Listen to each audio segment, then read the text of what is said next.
Здравствуйте, дорогие друзья! Это видео своего рода трейлер моего канала. В этих коротких фрагментах постараюсь показать возможности мотоблока, навесного оборудования и средств малой механизации, переработок и выращивания урожая на протяжении года. Все действия будут проходить в моем родном живописном крае с множеством разного рода водоемов, лесопарковой зоны и плодородных полей. Частично некоторые фрагменты были уже показаны, а некоторые кадры вы увидите впервые. Довольно неплохо зарекомендовал в работе электрокультиватор, я еще называю так электролопатой.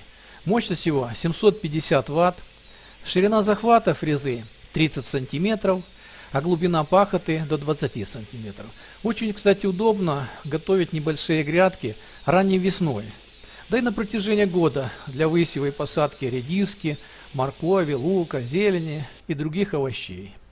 А при помощи такого вот маркера можно быстро и ровно делать рядки, а при необходимости можно быстро изменить ширину между ними. Кроме всего прочего, хорошо зарекомендовал себя электрокультиватор и при обработке почвы вокруг фруктовых деревьев. Получаются довольно неплохие углубления, чтобы потом произвести необходимый полив, да и не только полив. Чтобы обкопать одно дерево, в среднем уходит около 2 минут. А когда сад насчитывает более 50 деревьев, то это незаменимый помощник. Если пробовали обкапывать лопатой, то это долго и нелегко. Если мотоблоком, перебьет корни. А электрокультиватор это самое то, да и цена сейчас его уже стала совсем небольшая, меньше 1000 гривен.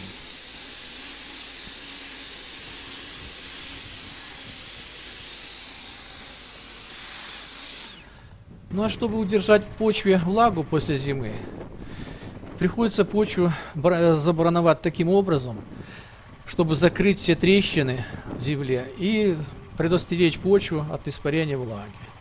Ну и, конечно, обогатить почву кислородом. Здесь же на помощь идет снова мотоблок с бороной. О том, как подружить обычную зубовую борону с мотоблоком, есть отдельное видео. А это был первый, кстати, выход мотоблока с бороной, так называемые испытания. На мой взгляд, получилось довольно неплохо и быстро. Кроме того, этот участок был запахан плугом на зиму в развал, и пришлось заравнивать падину в середине огорода.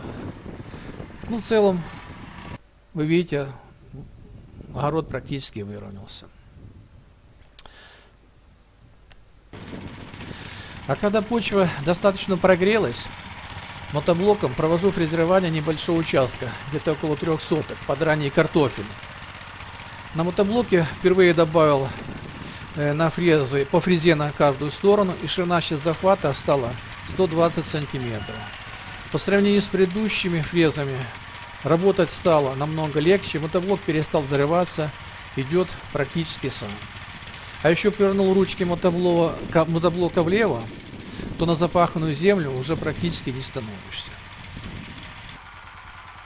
А это уже на этом участке провожу окучивание раннего картофеля 10 мая при помощи того же мотоблока и самодельных дисковых окучников. Но эти окучники, конечно, требуют доработки. Впереди дисков планирую поставить плоскорезы или так называемые стрелки. Да такое окучивание еще запомнится, наверное, долго, потому что уже с ночи и до утра было 7 градусов мороза. Вся ботва картофеля вымерзла. Таких морозов у нас уже не было давно, поэтому и получить урожай не пришлось.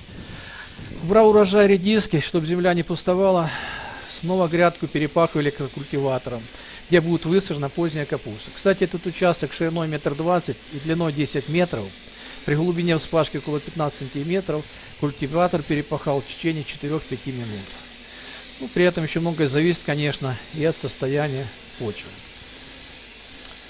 Вот уже работы на огороде почти заканчиваются. Здесь посадим позднюю капусту. И пришло время рассадить лилии. Ну, пришлось проявить тут смекалку при высадке большого количества лилий. В ход пошел ледобур. Рядом уже цвели чернобрывцы, еще их как называют бархотки, и чтобы их не повредить корни, решил воспользоваться этим буром для зимней рыбалки, так как уже морозов Вот это и будет рыбалки сад. уже не очень Вот это цветник, давно были если такие. муж на коленях. Вот такая получилась аллея из лилий по дорожке в сад. Посмотрим, какая она будет через год.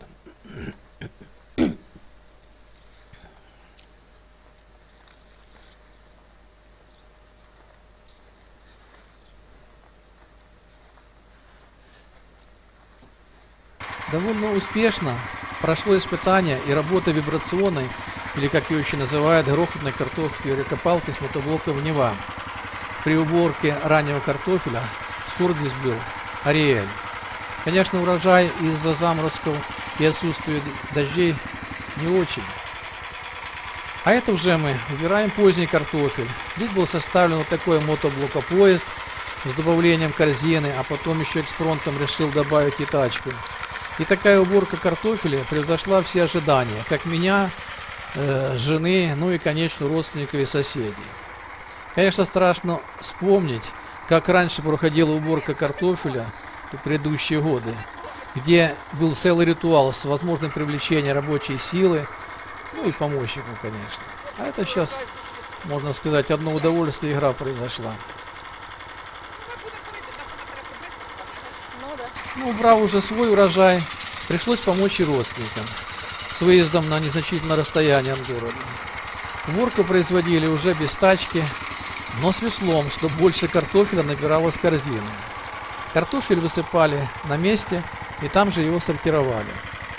Кстати, к сведению, картофель на этом участке высаживали и окучили вручную, поэтому лемех картофелевкопалки пришлось, конечно, сильнее заглубить. При этом и угол атаки лемеха стал круче, ну и мотоблоку немного было тяжелее, но все равно с задачей справился довольно успешно.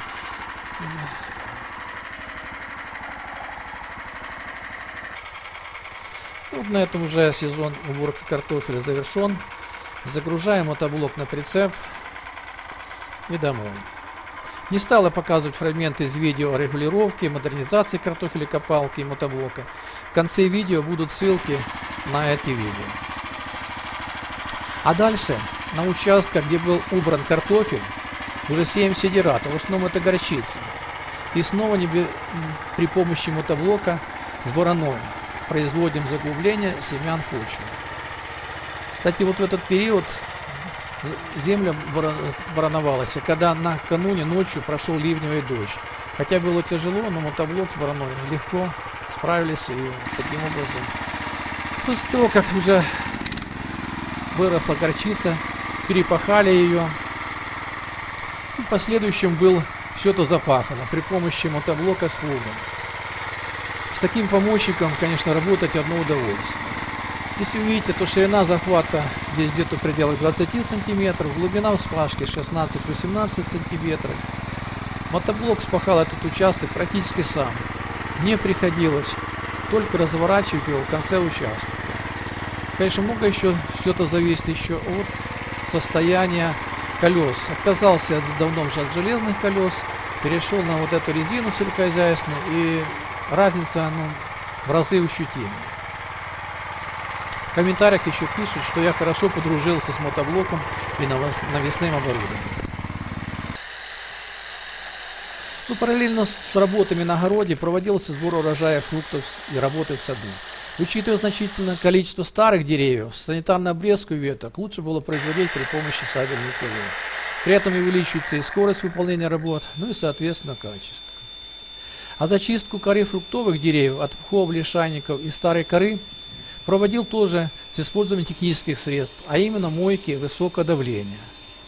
Кто проводил зачистку коры деревьев щетками, шпателями и другими средствами, то знает, какая это трудоемкая и, как говорится, неблагодарная работа. Побелка деревьев проводилась тоже необычными способами при помощи краскопульта низкого давления. Состав побелки тоже, как говорится, необычный. А учитывая, что побелка происходила после мойки коры, краска лучше держится, и деревья длительное время остаются белыми, больше года. А это в первую очередь спасет их от солнечных ожогов ранней весной. Кто белил деревья известью, знает, да еще если кистью, что это не очень приятная работа. Хорошо, когда еще деревья молодые, а когда им уже далеко за 30 кора с трещин, то краскопульт, конечно, это, наверное, лучшее, что может быть.